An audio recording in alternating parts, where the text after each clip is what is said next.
Assalamualaikum warahmatullahi wabarakatuh. Kembali lagi di Jausun channelnya orang Jawa dan orang Sunda.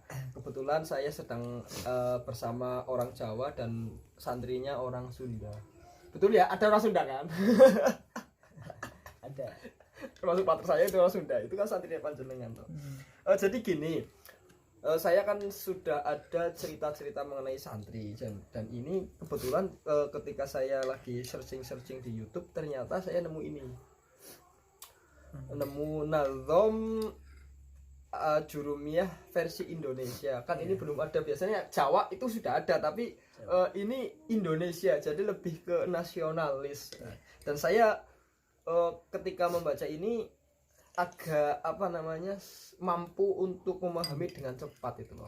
Alhamdulillah seperti itulah. Saya tertarik untuk mengulik bukan kisah ininya ya, tapi lebih diawali mengenai belajarnya gimana sih awalnya itu mondoknya. Ini lebih ke mondoknya ya.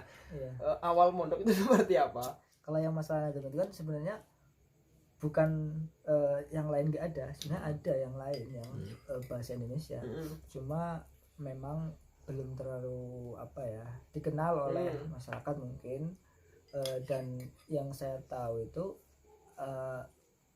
mereka membikinnya nadanya berbeda-beda. Ada yang nada balonku, ada yang kalau di nadom saya ini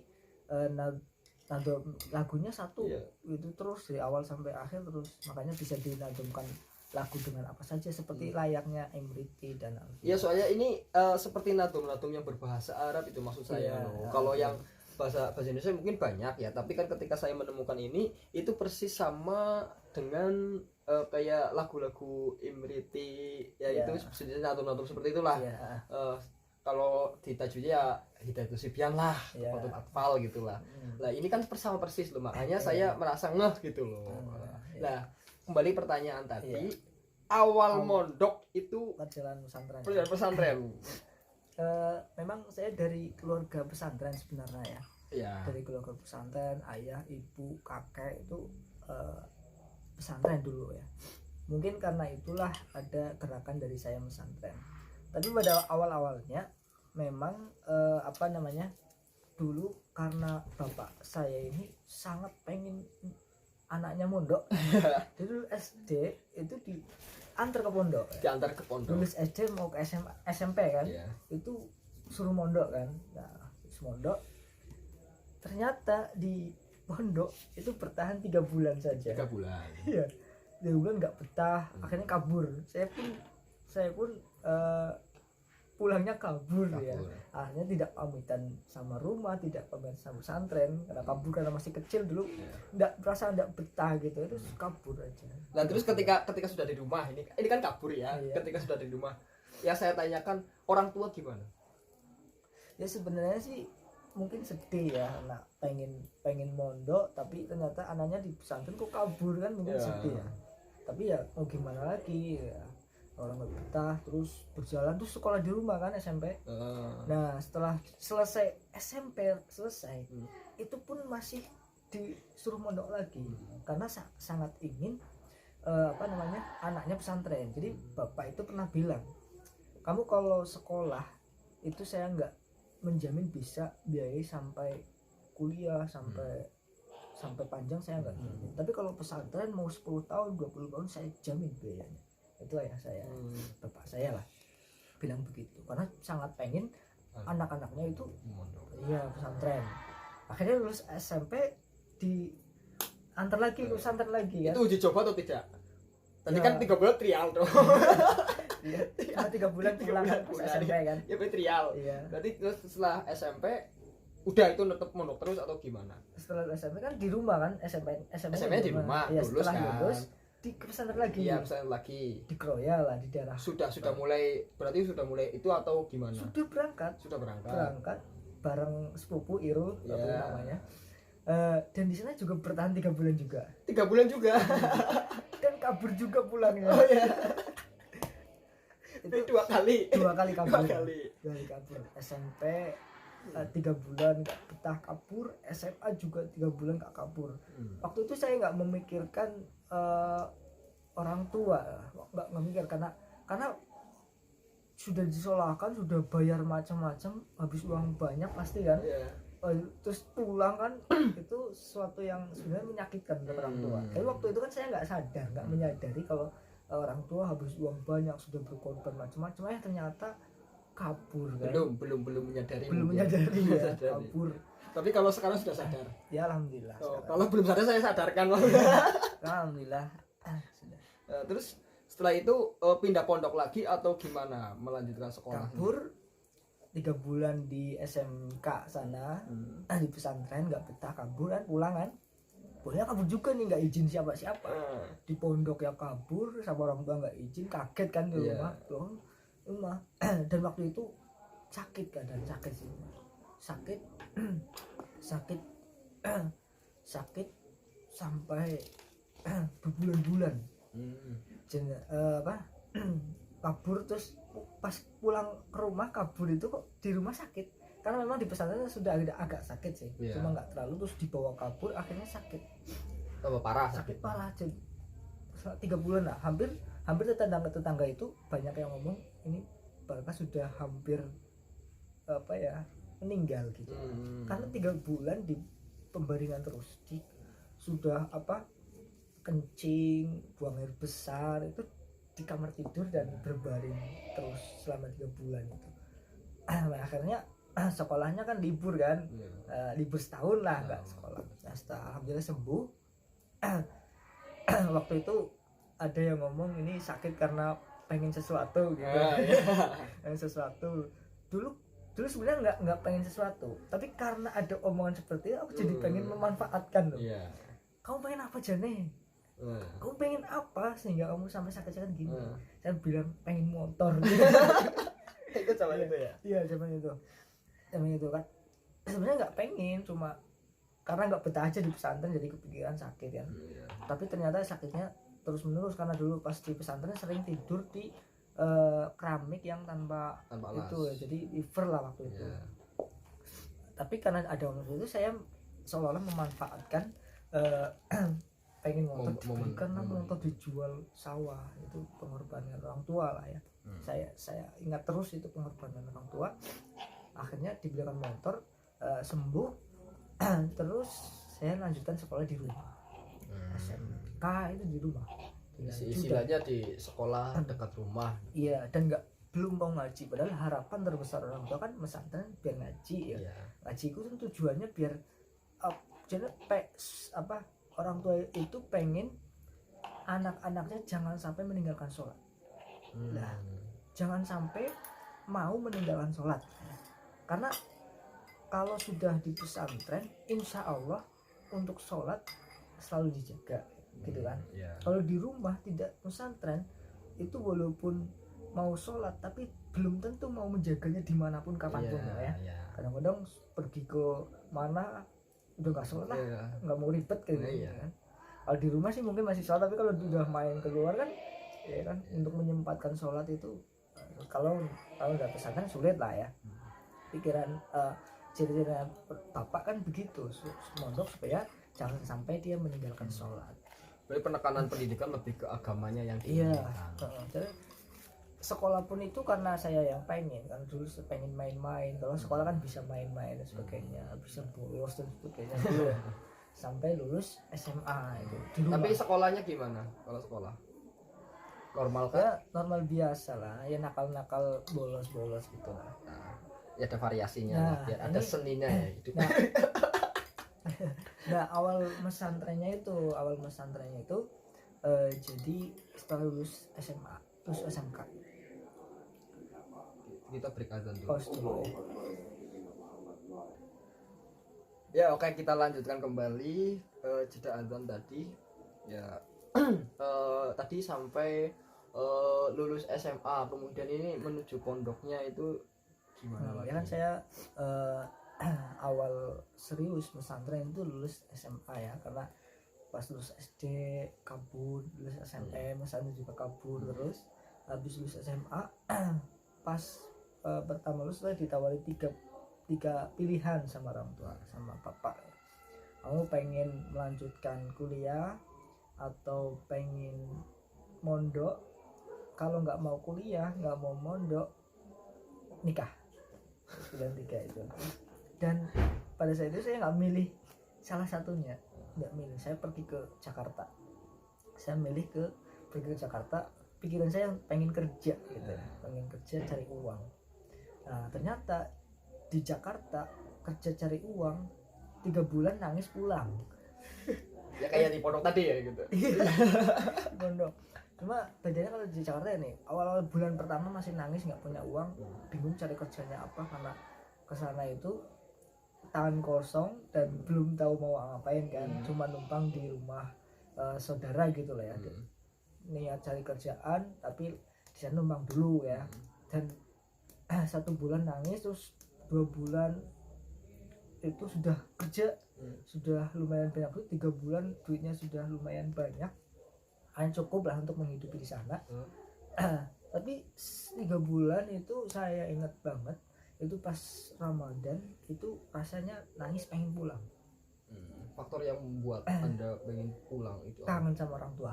Kangen orang tua. Iya, kangen orang tua. Kangen orang tua, pengen pulang. Dan waktu itu saya memutuskan setelah 3 bulan di Jakarta pulang. Jadi 3 bulan ini nggak tahu kenapa ya, dari lulus mondok 3 bulan kabur, 3 bulan kabur, di Jakarta 3 bulan juga kabur gitu. Ini kan agak gimana gitu ya. Terus 3 bulan dari Jakarta pulang, di rumah itu sudah agak sadar lah ya. Di rumah itu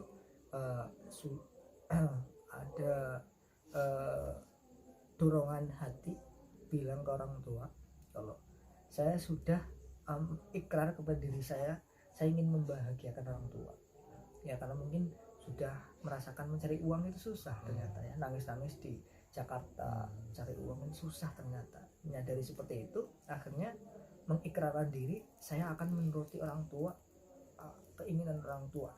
Saya tahu keinginan orang tua itu anaknya pesantren. Dan pada saat itu saya bilang ke orang tua, saya siap ke pesantren manapun terserah orang tua. Dan tidak sampai 1 minggu lah, mungkin bapak cari uang dulu untuk ngantar ke pesantren. Akhirnya tidak sampai 1 minggu terus diantar ke pesantren beneran. Karena saking semangatnya anaknya mau mondok gitu loh. Saking senangnya. Walaupun pengalaman 2 kali sudah kayak gitu ya. Luar biasa sekali. Tetap tidak apa namanya ya, tidak bosan, tidak menyerah. Tetap aku diantar ke pesantren dan saya nggak tahu ke pesantren mana, saya nggak tahu. Saya sudah pasrah dimanapun yang pesantren yang bapak saya tuju, saya siap. Akhirnya pesantren. Kalau boleh tahu pesantren salaf di daerah Banyumas, dalam arti tidak pakai sekolah ya, tidak sekolah, fokus untuk ngaji pesantren di situ. Dan alhamdulillah walaupun tidak lama di situ, berapa tahun? Sekitar 5 tahun. 5 tahun di situ. Setelah itu baru melanjutkan kuliah dan alhamdulillah sampai sekarang sedang mengabdi juga di pesantren. Karena semenjak di pesantren, semenjak mondok, saya punya itikad saya pengen selalu di lingkungan pesantren ya. Kalau misalkan saya tidak bisa bikin pesantren, berarti saya tetap mengabdi di pesantren orang lain, membantu mengabdi di pesantren. Tapi ada cita-cita enggak?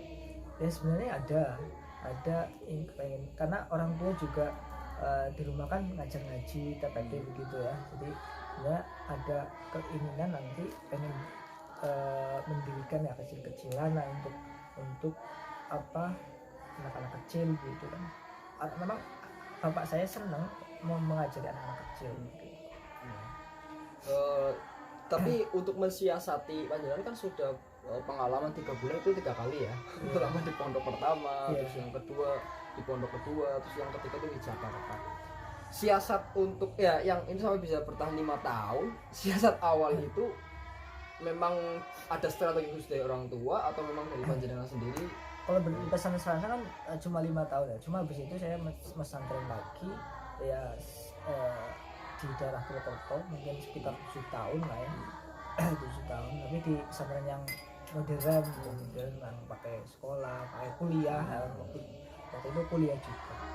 Dan yang pertama itu pertama loh, pertama di pesantren yang pertama itu kan baru ibaratnya kan Iya. udah menebalkan Iya. ikut loh ya, udah berangkat kayaknya ini kan sendiri dong, Iya. pasti kan sulit, Iya. pasti sulit kan. Iya.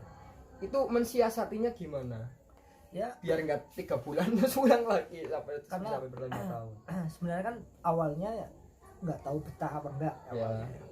Setelah berjalan 1 bulan udah mulai kerasa nggak betah. Iya. 1 bulan itu masih jalan biasa, cuma kata bapak itu, kamu di sini ngaji nggak apa-apa, yang penting di pondok. Nggak ngaji nggak apa-apa, yang penting betah di pondok gitu. Pesannya bapak nggak banyak, yang penting di sini mondok lah, nggak usah ngaji nggak apa-apa gitu loh. Enggak ada target ya. nggak ada sama sekali. Yang penting bapakku itu yang penting di pesantren gitu katanya. 1 bulan nggak betah kan, nangis itu sedih lah, sedih akhirnya. Tapi banyak teman-teman yang ini apa istilahnya menasihati, menenangkan lah biar nggak sedih, nggak nangis pengen pulang. Dan waktu itu memang berdekatan pertama mondok dengan Idul Adha itu waktunya dekat. Nah tadi di situ Idul Adha ada sebagian santri yang pulang gitu kan, Idul Adha. Nah lihat santri pada pulang itu rasanya apa ya, nangis, sedih, pengen pulang kan. Pas waktu itu pergi ke kantin untuk SMS kan, kalau SMS kan disediain di kantin ya. SMS ke orang tua waktu dulu masih pakai SMS, belum WA belum ya. Terus SMS ke orang tua bilangnya, Pak gimana ini, ada teman-teman yang pada pulang, mau pulang enggak? Aku bilang seperti itu sama orang tua, nggak usah pulang gitu. Kayak dimarahin loh, kayak rasanya padahal nggak marahin sih sebenarnya, cuma bilang oh usah ngapain pulang, di situ saja, nanti kalau uangnya kurang saya kirimi gitu ya. Tapi karena dibilang seperti itu rasanya lebih nangis lagi lagi pengen pulang, tapi ternyata pulang nggak boleh.